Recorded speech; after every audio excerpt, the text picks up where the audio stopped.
Prontinho? Prontinho. Bom, continuando o estudo aí, nós iremos começar ali do parágrafo 9º do artigo 19. O parágrafo 9º foi uma inclusão da legislação, da Lei 14.382, e ele fala sobre uma certidão nova, uma nova certidão. A certidão da situação jurídica atualizada. Vocês já tiveram uma experiência, já pegaram, já pediram essa certidão? Aqui em Brusque eles estão emitindo, o registro de imóveis começou a emitir a certidão jurídica normal, aí começou os tabelionatos, né? Um aceitava, o outro não aceitava. Aí começou aquela discussão e tal, conversa daqui, conversa dali, agora os dois aceitam. Entendi. Eu ainda, você acredita que eu já fiz pedido, mas eu ainda não tive a liberação da certidão. E a justificativa é que vai ter um provimento que vai explicar melhor, ou vai ter isso, vai ter aquilo. E o estudo, né, que eles estão fazendo seria no sentido de que essa certidão, ela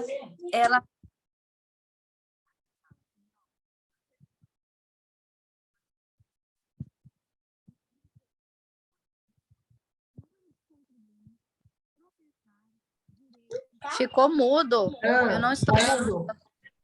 Ui, desculpa. Foi no Agora sentido de que essa certidão, ela estava guardando o provimento. A certidão ficou parou no provimento?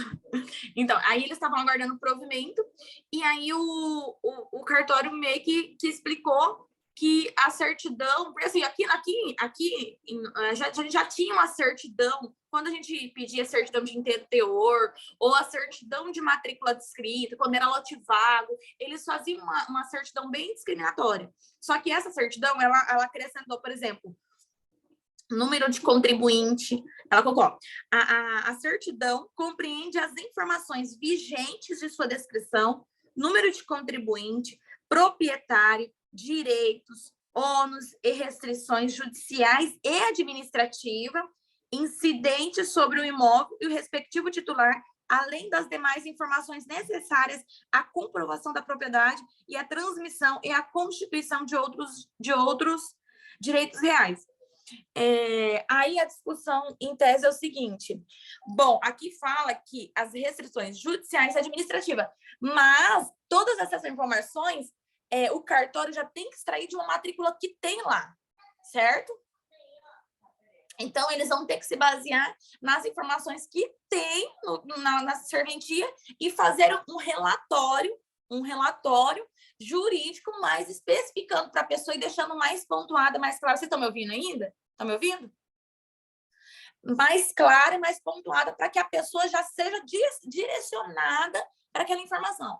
Para a gente, por exemplo, eu estou acostumada a trabalhar com matrícula. Eu pego uma matrícula, eu faço o meu resumo, a gente que já tem esse manuseio, a gente faz o nosso resumo e a gente consegue destacar da matrícula as informações necessárias que são perfeitas para a gente. Por exemplo, as matrículas antigas, elas colocavam dentro do texto da compra e venda uma condição especial. Então, às vezes, estava lá, forma do título, adquirente, transmitente, forma do título, embaixo da forma do título, antes da forma do título, tinha assim, condição. Aí, dentro da compra e venda, muitas vezes eles colocavam uma cláusula, uma negociação diferente. Aqui, por exemplo, não sei se vocês sabem, ou já teve prática em caso de compra e venda resolúvel, não, pró-solvendo e solvendo. É uma condição de pagamento. É uma condição de pagamento. A pessoa pode colocar, ela pode não utilizar, porque ela tem a cláusula resolutiva expressa, onde ela realmente impõe ali na escritura que ela quer deixar condicionada aquela situação dentro da compra e venda. Então, vai estar dentro da compra e venda que ela comprou um imóvel parcelado e que ela impõe a condição de resolução para aquela escritura, cláusula resolutiva para aquela escritura, e deixa claro, e deixa explícito para todas as partes. E vai ter a não implícita, que as pessoas não pedem para averbar, não coloca ali a condição de resolução, mas a forma de pagamento é constada na escritura. Então, assim, por exemplo, tem quitação, é quitada. Não tem, está dizendo ali que a pessoa pagou em 20 mil reais, deixou várias parcelas, está total em aberto, mesmo que a pessoa ali não coloque expressamente uma cláusula resolutiva, aquela forma de pagamento ela vai constar na compra e venda. E aí é uma cláusula de pagamento, entendeu? Então, tem muitas compras e vendas que têm umas informações a mais que, se você não explicar para a pessoa ou não ter uma pessoa que vai analisar esse requisito de uma maneira diferente, a pessoa vai passar batido. Então, assim, eu acho que essa certidão ela vai ser muito viável, principalmente nesses casos. Outros casos que também essa certidão vai ser bem viável, que eu acho que assim, vai ajudar em muito. Sabe aquelas matrículas de incorporação, de venda de fração ideal, de unidade, sem ali ter aberto uma matrícula individualizada, então está dentro de uma matrícula inteira? Aqui a gente tem matrículas, uma caixinha, a gente tem uma caixinha de matrícula com várias páginas, e aí a unidade está lá dentro. Então, eu vou pedir, vamos dizer que eu peça uma certidão jurídica do apartamento 506. Vai sair uma certidão descrevendo qual que é a fração ideal do apartamento 506, qual é os ônus que estão dentro da matrícula e que estão também vinculados ao 506, porque poderia muito bem o incorporador instituir uma hipoteca, uma condição que só abarcasse os apartamentos tais e não o 506. Existem algumas condições de permuta ali que vai ser só algumas unidades. Então, eu acredito que a certidão jurídica específica e atualizada do imóvel vai ser muito importante nesse aspecto, de individualizar. Ah, você achou o modelinho, Thay? Você quer compartilhar a tela aí? Eu mandei no grupo como arquivo, aí cada um pode abrir ali no seu grupo. Legal. No caso. Mas é exatamente isso que tu falou, Fran. Eu estava imaginando como é que seriam as matrículas um pouco mais extensas, gravadas com vários ônus, mas na verdade eu acho que é isso, né? Tipo assim, certifico que imóvel tal, descrito a descrição do imóvel, né?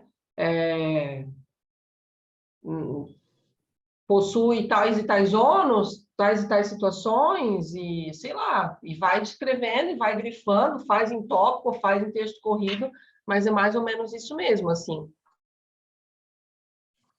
Porque a gente precisa... Então, assim, eu acho que a gente precisa ter a segurança jurídica em analisar uma matrícula, certo? E se é uma matrícula que ela vem abarcada de situações, vai complicar. É igual eu tô com um caso daqui, acho que eu falei para vocês, um caso de uso capião, que a matrícula, o imóvel, ele estava compreendido, estava assim, ó, lote, quadra, número tal. Mas a área se referia à fração, a metade do lote, a 300 metros quadrados. Então, o proprietário, ele comprou o imóvel induzido, achando que aquela matrícula era do lote 4, da quadra 4, e pronto. Ele não olhou detalhadamente a área. Ele não olhou a área, ele olhou a matrícula. Tinha a matrícula do lote quadra, tal, tinha. Falava que era fração, falava que era metade do lote, falava que era... Não falava. Aí, tinha uma compra e venda, não tinha ônus, a pessoa pegou a matrícula, os vendedores apresentou para ele, pegou a matrícula, entrou no imóvel. Quando ele entrou no imóvel, ele entrou dentro de uma área de 600 metros quadrados.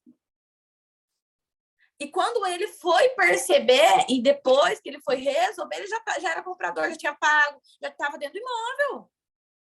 E outra coisa, os vendedores, aí que foi mais interessante, os vendedores também não sabiam.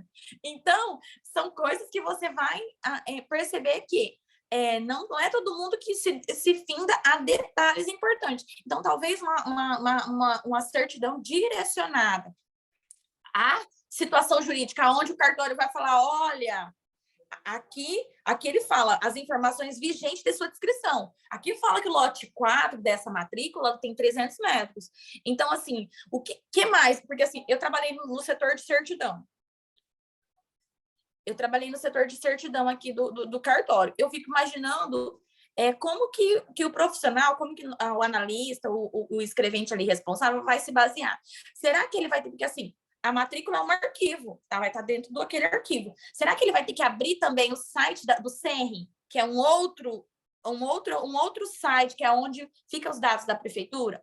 Será que ele vai ter que pesquisar por exemplo, vai ter que pegar a planta arquivada desse loteamento que está lá no cartório e comparar se aquela matrícula está certinha com o mapa? Sabe, na minha cabeça já vem confusões que talvez na de vocês não venha, mas eu já venho verificando como que será a confecção dessa certidão, e estou super interessada, porque será? Porque às vezes a matrícula está cometida de um erro muito antigo, que nem ninguém vai ali saber. É só mesmo você investigando, você pedindo o arquivo do mapa, você fazendo isso, você fazendo aquilo, indo na prefeitura. É só assim que você vai acabar descobrindo aquele erro, entendeu? Então, eu fiquei pensando como que será a confecção mesmo na prática dessa matrícula. Não tive ainda o prazer de pegar aliás, pedir essa certidão. Não tive o prazer de pedir essa certidão. Na minha interpretação aqui do texto do parágrafo 9º,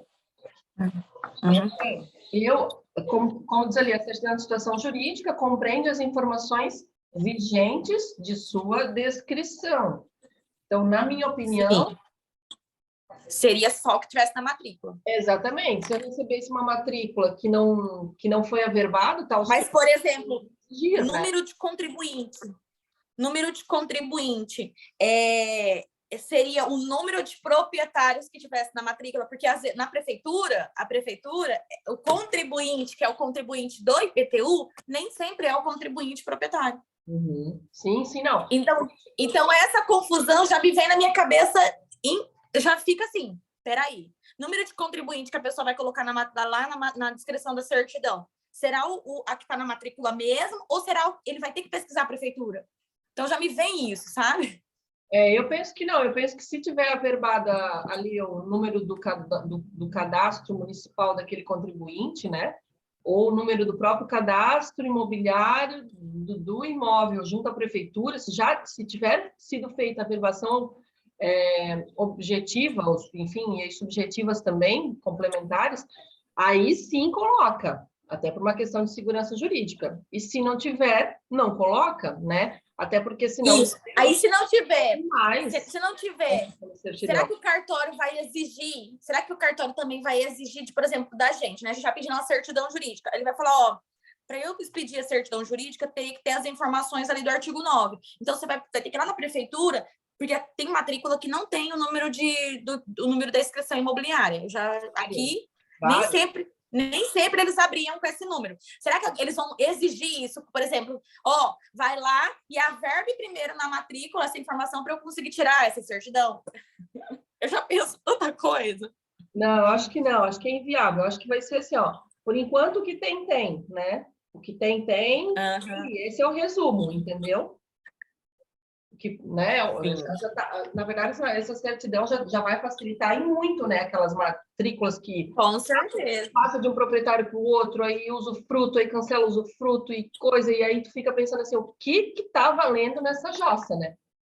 É uma dificuldade muito... Aí, outra dúvida que também bate...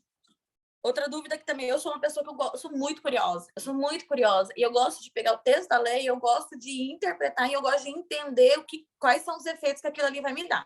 Por exemplo, aqui, de proprietário, direito, ônus e restrições judiciais e administrativas. Será que eles vão separar nessa certidão o que é ônus advindos de judiciais e administrativos? Então, por exemplo, lá tem a averbação de existência de sequestro advindo de um processo, a indisponibilidade advindo de um processo, o ônus que é advindo de um processo que é judicial. Eles vão falar, aqui a averbação 1 é indisponibilidade que é judicial. Eu já fico pensando nessas coisas. E a hipoteca? Não, a hipoteca foi feita ali administrativamente. A hipoteca é administrativa. A cédula rural, hipotecária, não sei o quê, é administrativa. Olha só como que vai ser bem bonitinha essa certidão. Realmente, talvez no primeiro momento não, né? Vai depender da organização de cada registrador, né? Exatamente. E eu tô, por isso que eu tô falando para você que eu tô louca para ver como que vai ser realmente a prática dessa. E eu também sou muito questionadora. Então, quando eu pegar essa certidão na mão, eu vou ser a primeira a falar pro registrador, para quem eu pedir, falar: peraí, mas e a informação que diz lá no artigo, no parágrafo 9, fala que está faltando, que tá que tem que vir tal coisa. Como que vocês vão fazer isso? Então, eu vou querer participar dessa confecção. Você não tem noção. Ai, acho que por isso que de certo não liberaram meu pedido ainda. Tá vendo, né? Né? Só fica questionando. Só fico perguntando, querendo saber como vai ser feito, é isso. Não, mas é legal, dá um debate bem legal mesmo. Acho que é um ponto que a gente pode ir trocando ao longo do tempo aí. Daqui a pouco eu vou precisar emitir uma decisão jurídica aí para fazer uns trabalhos. Aí a gente já vai ver, né?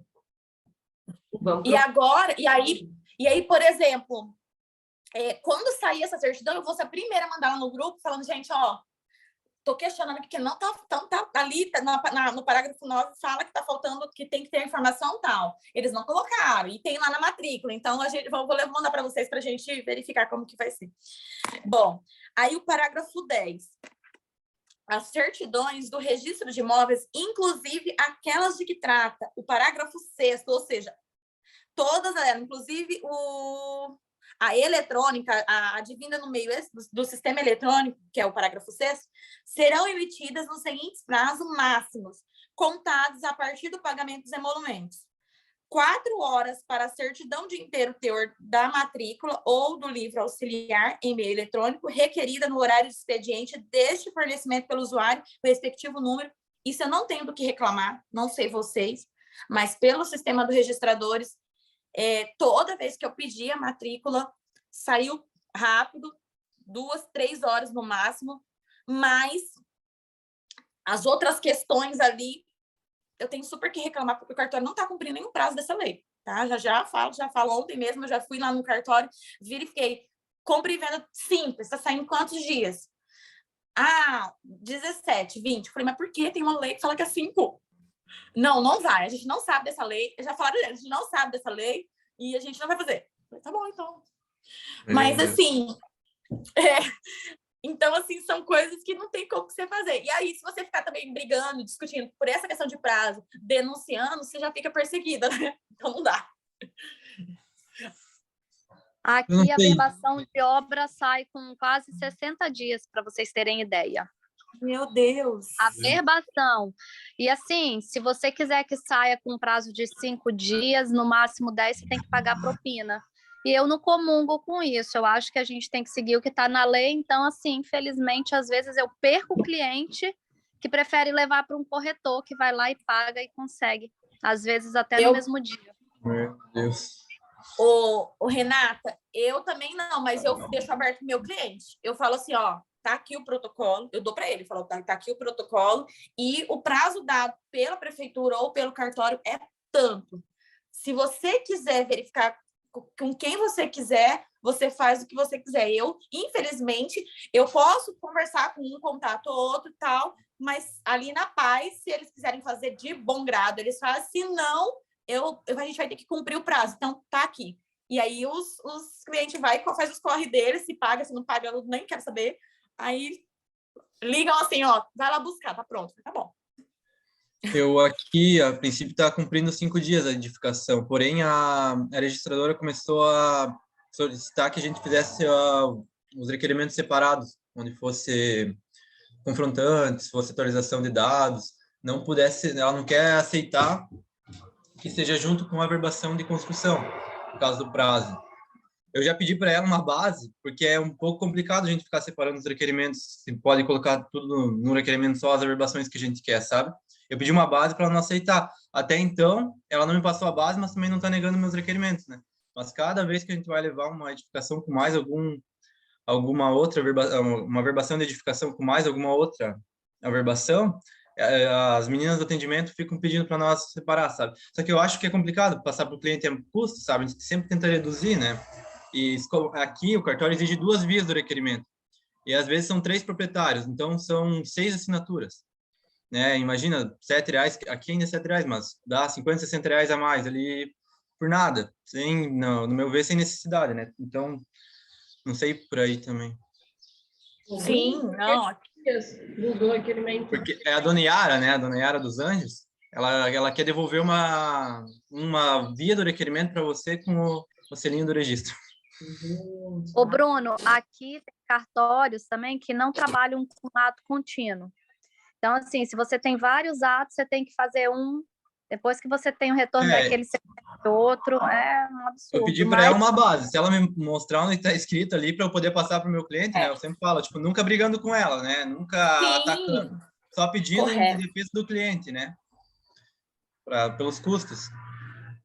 Porque, gente, eu vou falar uma coisa para você. Inclusive, tem atos que se complementam, pá. Como que eu vou averbar uma construção? Se lá na construção tá uma rua diferente. Eu tô com um caso aqui. A rua tá diferente. O Habits era antigo. A rua tava diferente. Então, eu, automaticamente, já tenho que juntar uma logradora, uma averbação, uma certidão de logrador, alterando a rua. E aí, por exemplo, o meu proprietário está com um CPF, um RG, uma coisa ali diferente precisa ser averbada. Então, um ato complementa o outro. Então, eu sempre coloco.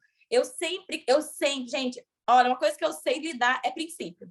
Então, eu amo princípio. Eu sempre estudei muito base de princípio, até mesmo para minhas análises no cartório. Então, tudo eu baseio em princípio. Então, eu coloco, requero, em observância ao princípio da especialidade, que a matrícula seja atualizada nos seguintes aspectos: averbação de construção, averbação de qualificação, tal. Eu coloco tudo, porque é o princípio da especialidade. Acabou, gente, acabou. Para eu fazer o princípio da especialidade, eu preciso englobar todas as informações. Então, assim, a gente não tem muito... E eles realmente, porque assim, por causa dos prazos, porque às vezes um prazo é maior que o outro, eles vão querer te fechar no maior, né? Sempre é isso. Bom, aí, o inciso 2. 1 dia para a certidão da situação jurídica atualizada do imóvel. Isso aqui eu dou risada, gente. 1 dia. Nunca nessa vida. 1 mês, 1 ano. 1 mês. Não dá. E assim, lógico, hoje eu entendo porque são procedimentos novos. Mas não dá. Eu acho que até o legislador deveria ter colocado que 1 dia após total deliberação e, sei lá, condições do cartório, porque não vai, 1 dia não vai. 5 dias para a certidão de transcrição dos demais casos. Aí no parágrafo 11, no âmbito do registro de imóveis, a certidão de inteiro teor da matrícula conterá a reprodução de todo o seu conteúdo e será suficiente para fins de comprovação de propriedade, direitos, ônus reais e restrição sobre o imóvel, independente de certificação específica pelo oficial. Ótimo, porque aqui, por exemplo, quando a gente ia lavrar a escritura em outro estado, por exemplo, o nosso vizinho Paraná, muitas vezes eles pediam que a gente fizesse o trio: certidão de matrícula, certidão de ônus, certidão de ações reais, que essa é a mesma matrícula com selos diferentes.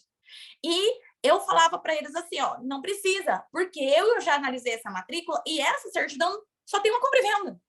Ela não tem nada. Ela não tem ônus que eu possa falar para você que é ônus.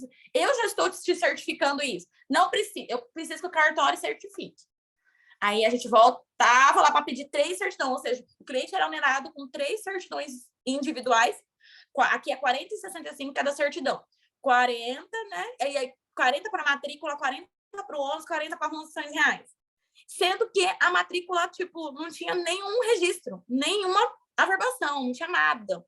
Eu acho que qualquer ser humano que lesse, ele já ia verificar que não teria informações a mais. E aí, eles me barravam, não, precisa desse trio. Então, aqui é ódio, né? Porque ele já deixou estipulado que será suficiente para fins de comprovação de propriedade, de direitos, de ônus reais e restrição sobre imóvel, independente de certificação específica pelo, né, registrador. Então, isso aqui a gente pode agora, eu pelo menos já usei. Já falei, já mandei, fiz o pedido lá, mandei a certidão de matrícula, e aí pediram, eu falei, não, olha lá no parágrafo 11, fala que não precisa. Aí aceitaram, sem mais delongas, assim. Parágrafo 12. Deixa eu abrir também o negócio aqui. Eu tô pulando alguma coisa? 10. Não, 11, 12. Ah, tá.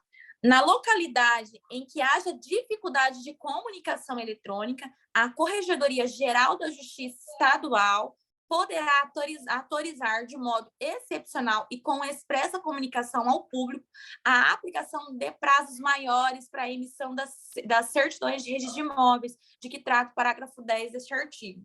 Na localidade em que haja dificuldade, o que vocês acham desse parágrafo aqui? Porque aqui com certeza vão utilizar muito em qualquer cartório, mesmo sem dificuldade, porque meio que deixa na discricionariedade da serventia, certo? Então, na localidade em que haja dificuldade de comunicação eletrônica, a Corregedoria da Justiça Estadual poderá autorizar de modo excepcional e com expressa comunicação ao público a aplicação de prazos maiores para a emissão da certidão de registro de imóveis, de que trata o parágrafo 10 deste artigo. Outra coisa também que é interessante falar, assim, que nem todo... Por isso que eu falo assim, gente, vai muito, muito, muito, muito de quem está à frente da serventia. Tem uma serventia aqui que no meu município, aqui no meu estado, que é bem pequenininha, que é em outro município. Bem pequenininha. O oficial, eu vi que eles não estavam participando do registradores. Aí eu liguei lá e falei, olha, eu não achei vocês aqui no registradores. Eu queria pedir uma matrícula. Ele falou assim, olha, estou com um problema, eu não consegui regularizar o problema para eu conseguir entrar no registradores, mas toda vez que você precisar de uma certidão, você vai mandar no e-mail, tá? Tem um e-mail específico aqui, manda, e a gente te responde rapidão. Gente, eles me mandaram via e-mail, tipo, eu fiz o pedido, tipo, uma hora e meia no máximo, eles me mandaram a certidão assinada digitalmente. Então, assim, eu acho que quem realmente está à frente ali da serventia e coloca como meta uma organização, uma resposta ao cliente adequada, é muito importante, porque eu sei que todo cartório tem problema. Trabalhei 15 anos em um cartório gigantesco. Aqui é o primeiro de Campo Grande. É o primeiro, então, assim, é muita, muita, muita área para cuidar. Muito imóvel antigo, muito rolo mesmo. Só que eu entendo assim, quanto maior, mais lucros. E maior organização você tem para poder dispor para aquele cliente, né? Para aquele serventuário, para aquele usuário que vai vir até a serventia e vai pedir. Ninguém vai na serventia. Hoje, eu de fora do cartório, até ontem eu estava brincando com a menina no cartório. Quando eu falei isso do prazo, né? Falei, vocês estão cumprindo o prazo? Aí riram, vocês não estão. Aí eu falei assim, parece que você não trabalhou em cartório, parece que você não sabe a dificuldade. Eu falei, não, então, mas agora eu estou do lado de fora. E agora eu entendo uma dificuldade que eu não entendia.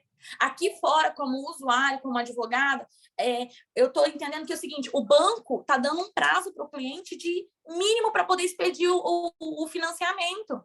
O banco, a prefeitura está dando um prazo sob pena de multa para ele não regularizar essa obra, essa questão. Então, assim, hoje eu venho aqui buscar uma certidão ou um registro mais rápido. Por quê? Porque eu estou vendo a pressão do lado de fora. Então, dentro da serventia é uma pressão né? A gente tem que trabalhar ali e responder o usuário. Mas fora, o advogado, o corretor, o despachante imobiliário, ele enfrenta as pressões dos outros órgãos. Então, assim, quando eu cheguei lá e falei, eu precisava disso aqui um pouquinho mais rápido, não tem como, a gente faz o pedido. Poxa vida, eu achei que você que trabalhou aqui, você não poderia fazer esse serviço, esse pedido. Por quê? Porque você sabe nossa correria. Falei, então, mas agora eu compreendi que existe uma dificuldade por trás também. Então, assim, é muito delicado, gente. Olha, foi uma coisa para você muito delicada. Quem que colocou a mãozinha aí que eu não vi? Eu tinha colocado, mas pela lei, a princípio, o cartorário ali, da serventia, ele vai ter que solicitar a corregedoria, né? Então, se ele não quer, muitas vezes, a princípio, tem casos aqui por perto que eu sei que é por ignorância, que não querem entrar no sistema, né, de comunicação eletrônica. Né? Então, se é pela própria ignorância, eu acho que ainda é favorável a nós por a corregedoria também vai, eu acho, notar isso, porque ele vai ter que correr atrás de requerer isso, que não vai entrar, né, na comunicação eletrônica. Então, no fim das contas, vai ser mais fácil para ele aceitar do que ficar batendo de frente ali com a corregedoria para conseguir esses prazos maiores, sei lá, algo nesse sentido.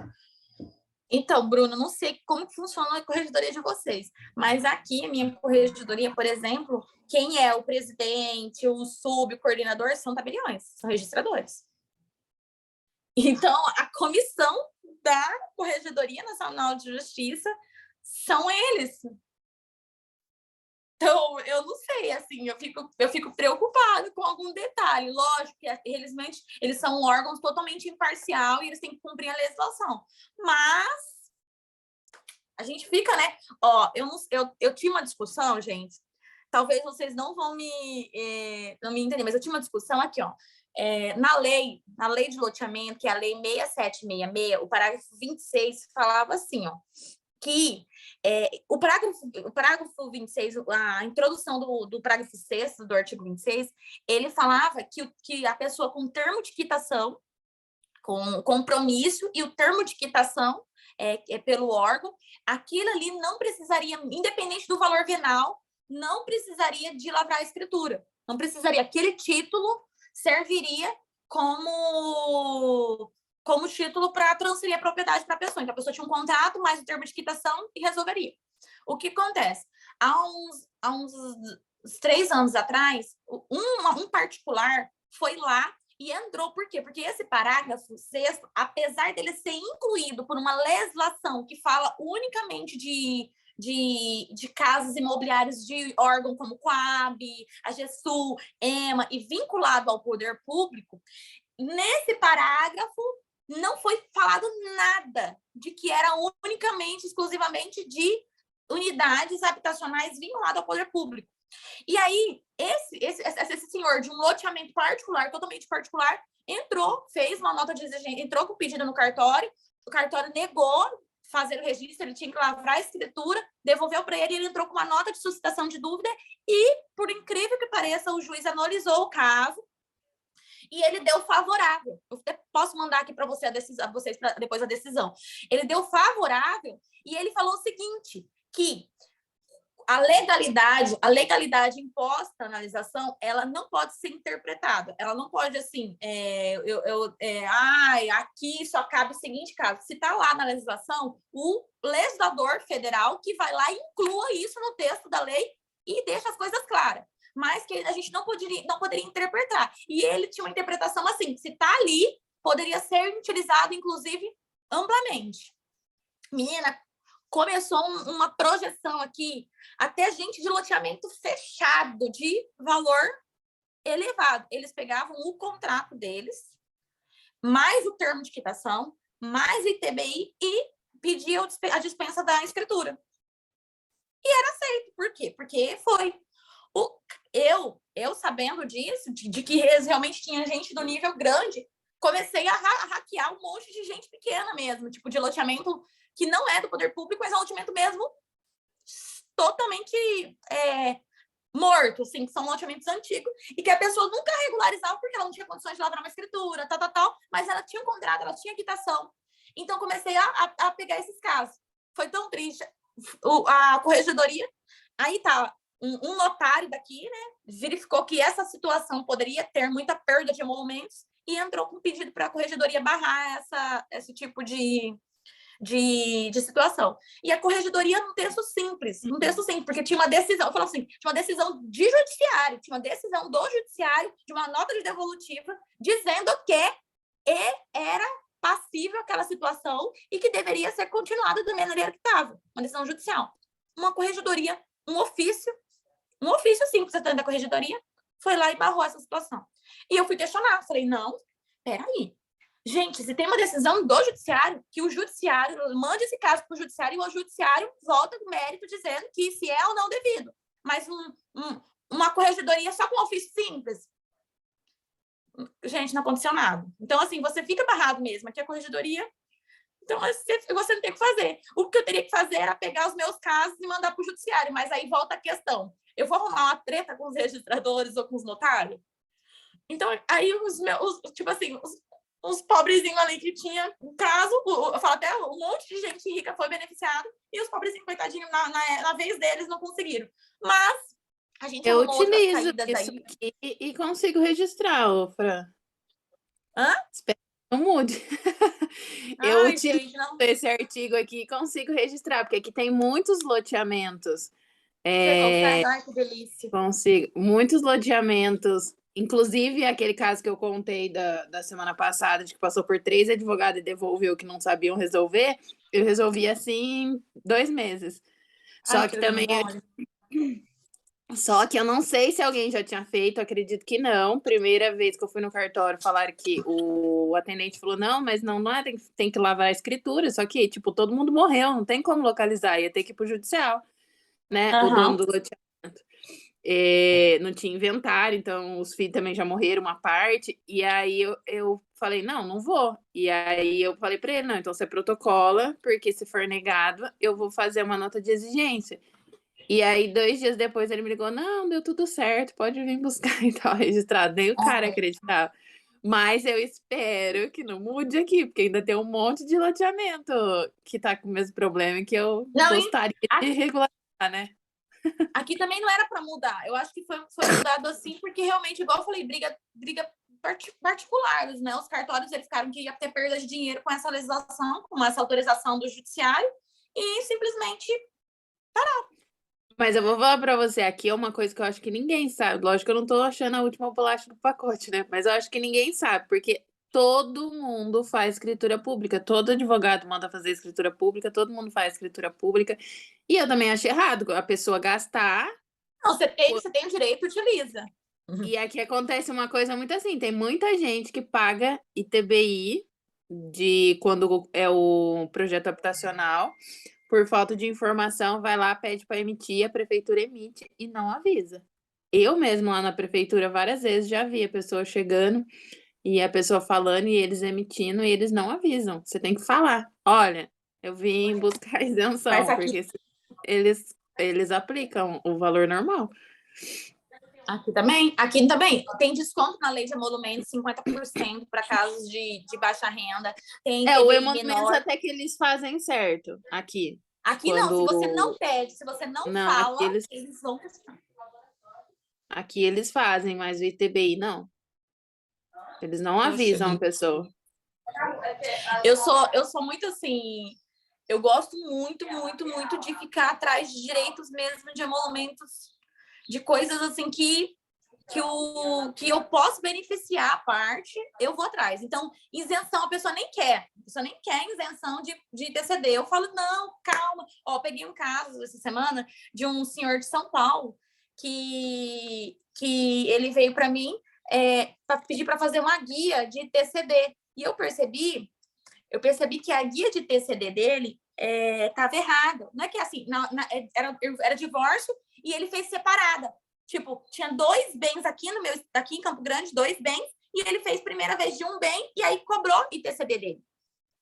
E aí ele queria fazer a guia agora, ia fazer do outro imóvel e ia cobrar ITCD dele. Eu falei: não, na primeira guia você tinha que ter falado que tinha 2 imóveis e que um ficou para você e um ficou para ela, ou seja, a partilha foi feita igual, os emolumentos foi feito igual, o certinho vai dar equiparação, vai dar isenção de imposto. Entendeu? Aí eu falei: bom, peraí, calma que eu vou resolver. Você fez uma guia errada. Entrei com um pedido de retificação no Cefaz, no órgão de imposto, pedi a retificação da guia, pedi para eles abrirem a guia antiga, de 2019, pedi para incluir o imóvel e pedi para eles recalcularem o imposto, dando a isenção, porque os imóveis são iguais.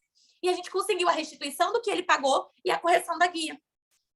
Ele nem queria, ele nem sabia, ele queria fazer a venda do imóvel dele e acabou. E aí eu fiz uma proposta para ele: se eu conseguir para você, se eu conseguir a devolução dos valores, você me dá um valor X? Dou tranquilo. Se você conseguir, vai em frente. Então eu sou dessas, eu sempre, quando pego o inventário, pego uma proposta lá, eu falo: se eu conseguir o ITCD, a gente fica combinando o valor. Se eu conseguir a restituição desse imposto aqui, você quer, tal, não, fica à vontade. Então, assim, eu sempre busco o que a mais, porque eu sei que aquele valor vai dar muita diferença. Muita diferença.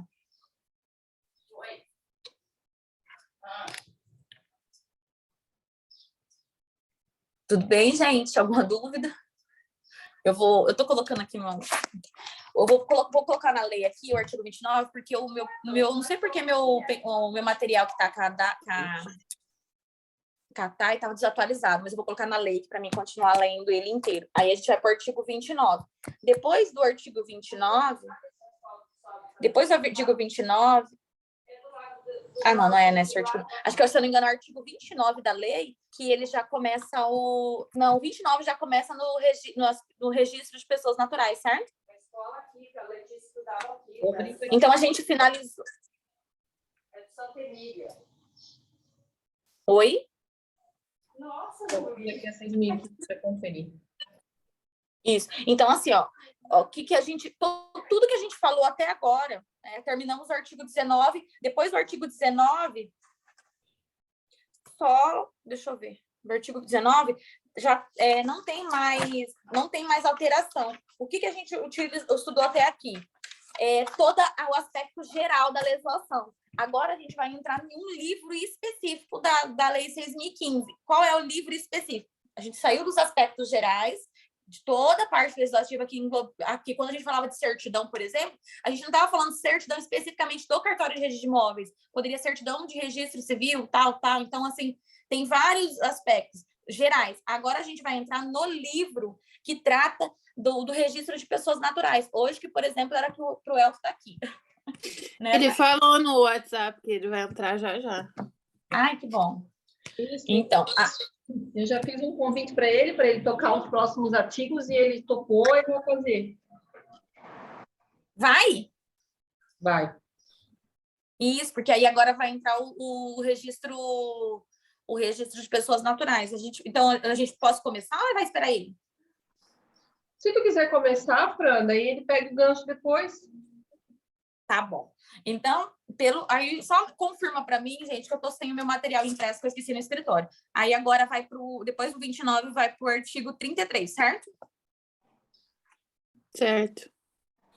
Certo, beleza. Eu vou ler o artigo 33 na lei. Da escrituração de imóveis. Haverá em cartório os seguintes livros. O artigo 33, ele foi incluído pela Lei 14.382, apenas o parágrafo único. Mas, para dar uma engajada, eu vou ler todo ele, tá? Haverá em cartório os seguintes livros. Registro de nascimento. Então, a gente está falando de que cartório? De registro civil, de pessoas naturais. Registro de nascimento, registro de casamento, auxiliar de registro de casamento religioso para efeitos civis, C, de livros de óbitos, C, auxiliar de registro de natimor, D, de registro de proclama, e aí foi incluso o parágrafo único. No cartório do primeiro ofício ou da primeira subdivisão judiciária, haverá em cada comarca outro livro para inscrição dos demais atos relativos ao Estado Civil designados sobre a letra E. Eu fui dar uma pesquisadinha, até conversei com um rapaz do cartório, que ele entende que, como agora também os cartórios de registro civis vão ser aptos a fazer a escritura declaratória de união estável, que antes era feita somente em cartórios de notas, esse livro especificamente que vai ser incluído, ele vai ser justamente para esses atos. Em tese, aqui fala no artigo, fala assim, dos demais atos relativos ao Estado Civil. A união estável, sabemos que não altera o Estado Civil, porém, ele é um ato que dá um complemento ali para o Estado Civil, não altera. Quem é solteiro é solteiro, quem é casado, quem divorciado, né, continua sendo divorciado, mas com o UP, né, de conviver em união estável, de ter um contrato com uma outra pessoa. Então, esse livro, ele vai ser, eu acredito que ele vai ser criado, esse livro de letra E, né, no cartório de primeiro ofício, haverá em cada comarca outro livro para inscrição dos demais atos relativos ao Estado Civil. Acredito que ele vai ser criado justamente para abarcar essas informações. Então, que legal, achei legal, por quê? Porque possivelmente vão ali ficar as informações e a gente vai fazer uso, por exemplo, em outro caso, que eu quero fazer uma pesquisa no cartório e verificar se essa pessoa já teve união estável ou conviveu em união estável com alguém. Então, para alguns casos específicos nossos, vai ser muito importante, né? Porque a gente vai conseguir eliminar várias situações. Por exemplo, esse tempo atrás, eu peguei um contrato e a pessoa que veio falar comigo, ela estava questionando o contrato no seguinte aspecto. Lá, a pessoa estava vendendo imóvel solteira e ela descobriu que a venda foi feita enquanto eles viviam em união estável. E esse imóvel tinha sido adquirido na constância da união estável. Porém, ele adquiriu e ele vendeu durante a união estável. E quando eles foram fazer o divórcio, ela queria que esse imóvel fosse para o divórcio. Porém, esse imóvel já tinha sido vendido. E aí a gente teve que analisar os requisitos dessa venda. A gente teve que verificar alguns requisitos dessa venda para a gente tentar ou fazer um acordo com esse possível comprador, porque o comprador era comprador de boa fé, ele não tinha nada, ou tentar verificar dentro ali da ação judicial, porque eu na verdade, eu não pego, né, judiciário, eu estava fazendo apoio para uma colega, geralmente eu faço apoio para colegas no judiciário, então eu estava fazendo apoio e a gente estava tentando estudar essa parte da documentação que ela estava apresentada e desse contrato e extrair informação para a nossa ação. Aí eu falei assim, bom, vamos pesquisar se eles tinham, porque assim, ela me falava que eles tinham documentação, mas ela não tinha, ela não trazia, ela não falava assim, eu não tenho, eu não sei se uma vez eu fui no cartório com ele, mas eu não tenho, eu nunca fiz escritura ela não sabia dizer se ela tinha feito escritura de união estável, ela não sabia. Uma vez eu fui no cartório, eu falei, mas que cartório? Ela me falou uns 10 cartórios. E saiu eu louca pesquisando os cartórios. E por incrível que pareça, e olha, foi coisa de Deus, assim, conseguimos achar um cartório e tinha arquivado essa escritura deles de união estável, que eles fizeram para acho que eles estavam fazendo uma coisa de INSS, uma coisa, e precisaram que eles fizessem uma declaração pública, sabe? Gente, salvou nossa vida. Por quê? Porque a gente conseguiu provar que realmente essa união estável existia naquele período e que realmente foi feita a venda sem auxória. Mesmo que ela vivia em união estável, esse imóvel ele foi adquirido na constância do casamento e foi vendido sem a assinatura dela. Então, a gente conseguiu colocar isso e a gente pediu nessa ação de divórcio que esse valor seja descontado da parte dele para que entrasse no patrimônio dela os 50% que ele recebeu e não passou para ela. E ele não tinha, e assim, ela nem sabia que tinha venda. Então, a gente conseguiu eliminar bastante informações. Então, imagina agora com um livro específico no cartório. Então, agora a gente fica mais fácil da gente buscar essas informações, porque vai ter realmente gravado ali o livro e todas as escrituras. Então, a gente acredito eu, que vamos pesquisar pelo nome ali e já vai conseguir. Não vou precisar ficar procurando, tipo, em 1000 cartórios, achar se foi lavrada a escritura, porque hoje a escritura, né, de união estável pode ser lavrada em qualquer cartório aqui, né? E a gente tem muitos cartórios de notas. O que vocês acham? Não sei, eu fico pensando aqui em quais outros casos que pode ser aplicado, né? Essa questão dos registros na letra E, além da união estável. Só isso que eu fiquei pensativa. Eu também, a gente não soube achar uma outra explicação, mas que seja assim, porque seja um ato vinculado ao Estado Civil, que seria. Aí, vamos lá para o artigo 46. O 46 fala sobre as declarações de nascimento que são feitas depois do decurso do prazo legal, né? E aí ele abre a possibilidade de fazer esse registro de nascimento no lugar de residência do interessado, né? Com algumas penalidades, inclusive. Aí ele inclui ali o parágrafo 6º, né, Fran? Que fala sobre os órgãos do Poder Executivo e Poder Judiciário, detentores de bases biométricas, poderão franquear ao oficial de registro civil de pessoas naturais acesso às bases para fins de conferência por ocasião do registro tardio de nascimento. Na prática, não sei para que funciona isso, porque não trabalho dentro, não tenho conhecimento, né? Eu acredito, e eu fui pesquisar um pouquinho nesse parágrafo sexto, assim, ó, é importante que a gente tem que entender agora que o sistema eletrônico trazido pela Lei 14.382, ele vai vincular, e é isso que realmente é a ideia. Receita, todos os órgãos, eles vão se ligar, eles vão se intercalar, vamos ter retorno de todos os órgãos. Então, pensa, TRE, eleitoral, Receita Federal, Cefaz, vários órgãos, Agraer, gente, INCRA, porque o INCRA tem muita informação das pessoas, às vezes de informações assim de cadastros imobiliários, que o cartório não faz nem ideia, tem coisa que não faz nem ligação. Então, pensa só, todos esses órgãos se ligando.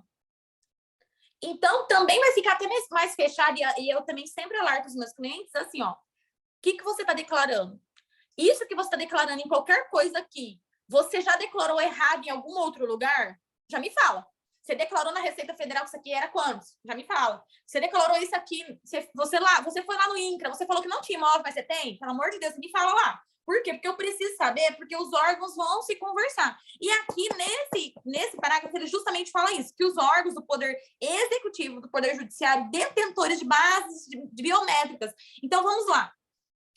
O TRE, que tem bastante informação e que tem ali as informações de dados cadastrais eletrônicos da pessoa em tudo. Ele pode franquear para o registro civil o acesso às informações para fazer um registro de nascimento tardio. Então, a pessoa não teve registro. Ou aconteceu, não sei se aconteceu no caso aí na região de vocês, mas tem muito cartório. Eu até estava vendo esses dias a reportagem aqui no Fantástico, teve um cartório que pegou fogo, ou que, tipo, foi totalmente destruído, e ele perdeu todos os registros. Então, tinha pessoas que não tinha na casa delas e foram pesquisar, elas não conseguiam fazer um RG, porque elas não tinham documento. E o cartório não conseguia reproduzir aquelas certidões, porque eles não tinham também informação. E aí, ficou aquela situação. Então, pensa só, agora o cartório pode mandar um ofício lá para o TRE ou para um órgão do Poder Executivo ou do Judiciário e falar assim, olha, eu preciso aqui reproduzir uma certidão, eu preciso juntar as informações, vocês me mandam a informação e eu vou reproduzir um texto, uma certidão de inteiro teor aqui, para que essa pessoa venha ter uma certidão nossa de dados para poder fazer um RG ou, sei lá, ir atrás de um documento, seria bem interessante. Então, assim, será que vai ser importante até mesmo para as pessoas não ir para o judiciário? Porque hoje o cartório não pode fazer, simplesmente vai para o judiciário. Vai para o judiciário e o juiz que fique imposto de fazer uma certidão nova para você, sei lá, reproduzir informação. E eu não vou fazer, porque eu não tenho essa informação. Então, é bem legal isso. Perfeita explicação, Fran. Perfeita. Super entendido.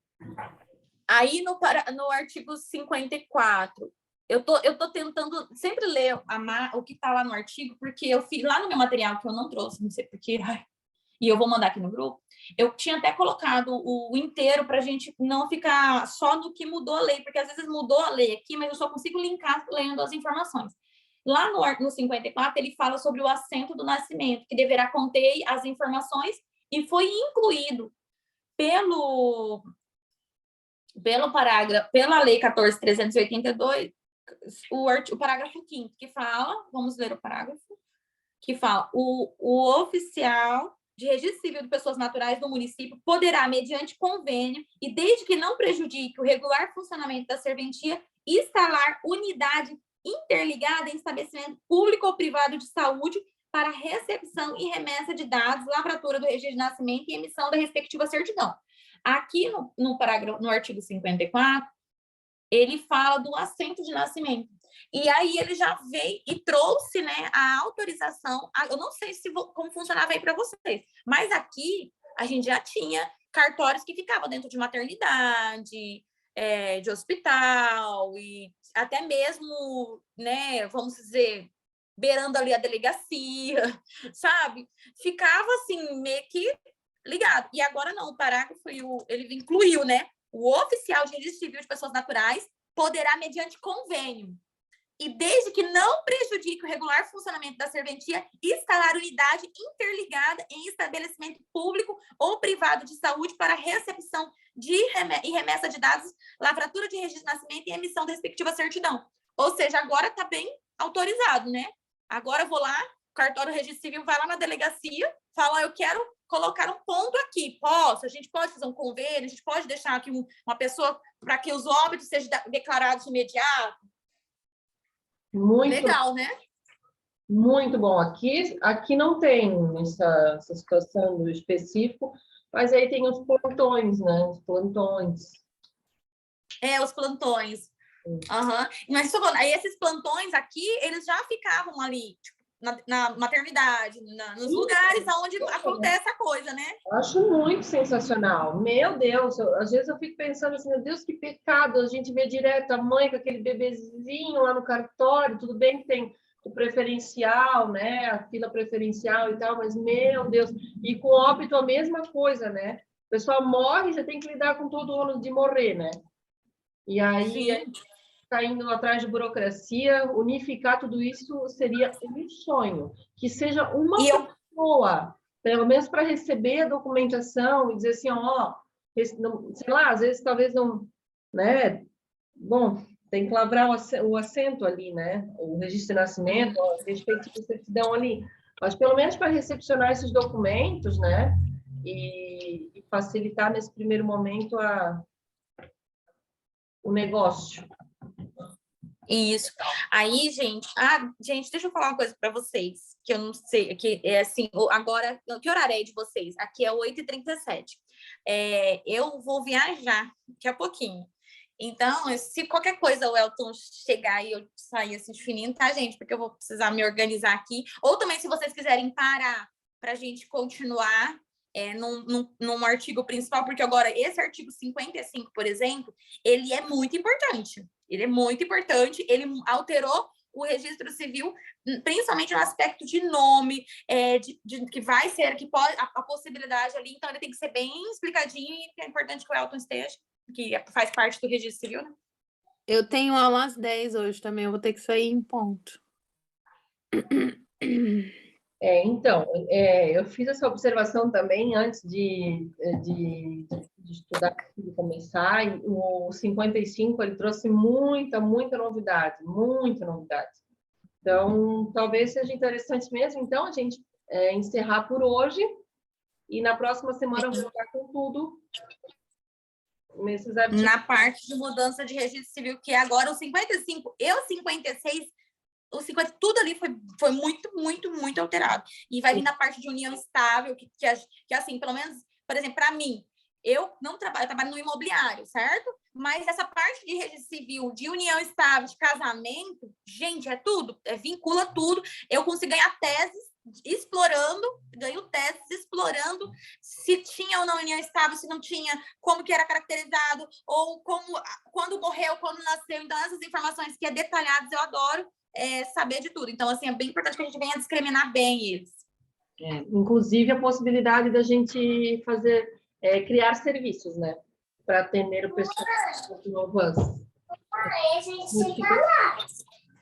A mamãe chegou, já chegou. Bruno, estava ouvindo enquanto a gente estava discutindo aqui, tá? Renata também. Vocês querem a gente continuar com alguma discussão, alguma dúvida nesse aspecto, ou vamos parar aqui? Pessoal, para mim, se parar por aqui hoje, tá ótimo, que tá tenso aqui em casa. Estou sozinha com 2 crianças. Jéssica, a Jéssica apareceu hoje, Jéssica. Gente, eu apareci. É que no sábado eu socorro meu marido aqui na empresa. E aí, eu entro às 9, eu já venho mais tarde, né? Então eu acompanho depois. Aí hoje tá tranquilo aqui. Eu falei, eu vou entrar no grupo, porque eu não entrei ainda, já estão terminando o estudo e eu ainda não entrei. Ô, então, Jéssica, prazer para todo mundo. Tadinha da Thay, não termina porque a Franciele fala muito, eu não consigo. Um parágrafo que é para resolver em 5 minutos, a Franciele fica 3 horas, a Thay tá desesperada, tadinha. Não, mas foi super legal o debate. Eu acho que é isso aí, é isso que enriquece, tem que mesmo. Então tá bom, Se gente. todos estiverem de acordo, a gente encerra por hoje e na semana que vem a gente volta com força total. Vou alinhar com o Elton essa questão para a gente fazer um estudo. Também vou intensificar aqui para a gente poder. Foto. Quem vai tirar foto do computador hoje? Porque a Lu não tá. Eu posso tirar. Tira. Eu não tô no computador. Peraí que eu vou Eu meter também não. o meu negócio. Ai, cadê? Deixa só eu fazer direitinho aqui. Vai lá, tia, mandar. Me avisa, tá? Peraí. Já basta a realidade da vida. A gente tem que sair pelo menos bonita na foto, né, gente? Eu acho que dá para, não sei se está gravando, dá para terminar a gravação. Ah, é verdade. Boa. Obrigada por lembrar.